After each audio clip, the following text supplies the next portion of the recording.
जय माता दी। भक्तों, प्रजापति दक्ष की बहुत सी कन्याएं थी।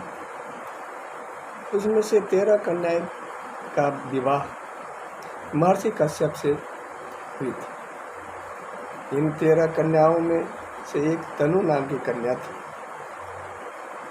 जिसके 2 पुत्र जन्म लिए थे।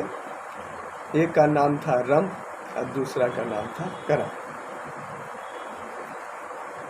जो बाद में आगे चल करके दानव कहलाए। जब रम और करम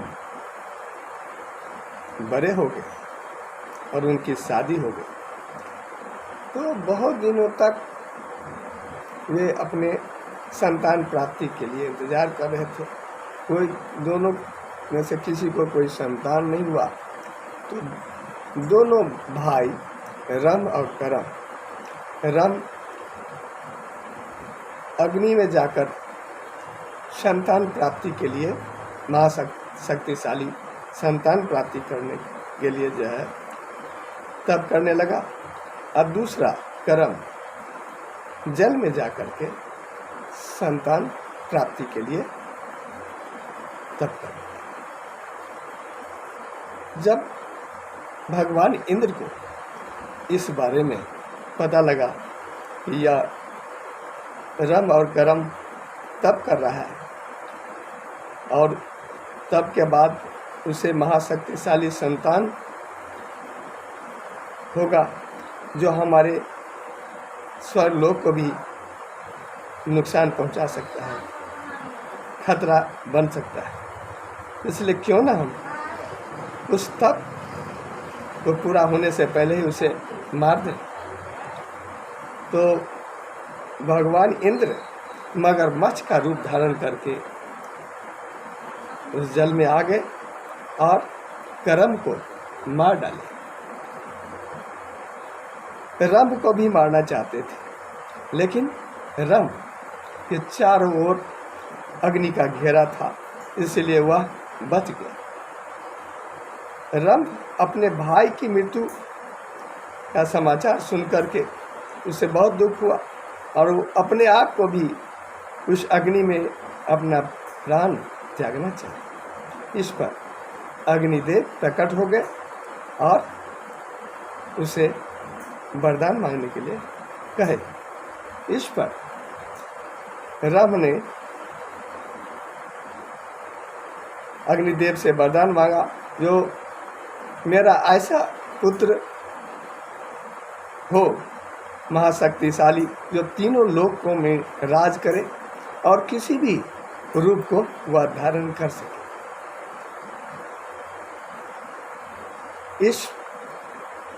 इस पर अग्निदेव ने तथास्तु का वरदान दे दिया और उन्होंने कहा कि जाओ, रास्ते में तुम्हें जो भी सुंदरी दिखाई दे उसके साथ तुम संभोग करोगे तो तुम्हें वैसा संतान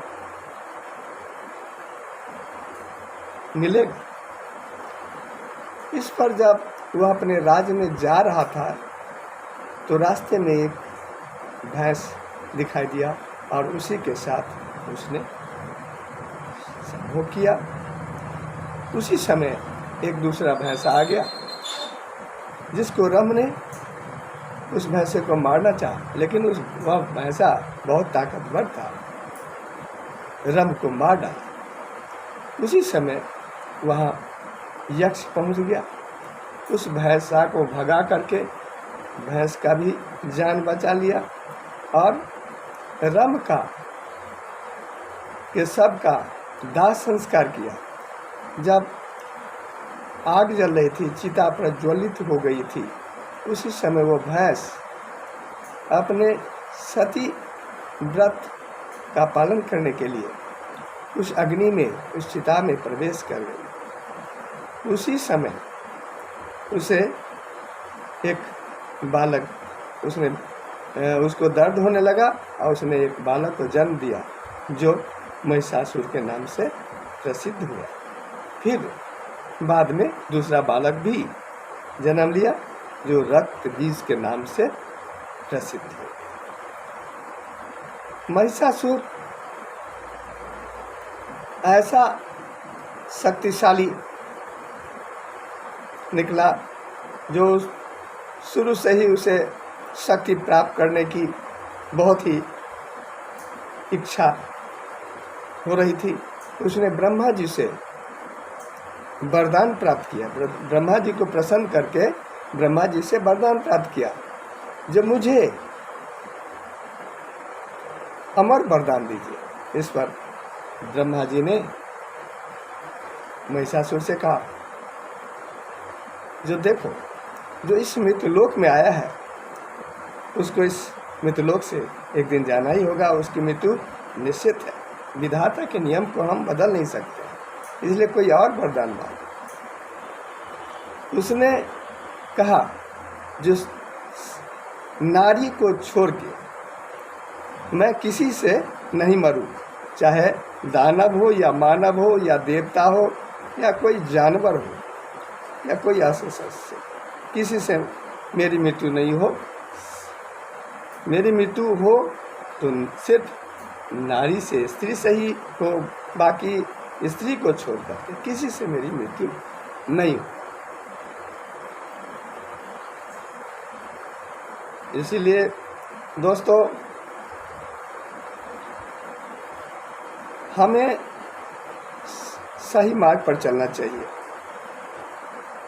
महिषासुर अधर्म के रास्ता को अपनाया, बाद में उसका फल वैसा ही मिला। इसलिए हम जितने भी प्राणी हैं, हम सबको सही राह पर, हम सभी को सही राह पर चलने का प्रयास करना चाहिए। यही सोच होना चाहिए, तभी इस जगत का कल्याण होगा। धन्यवाद।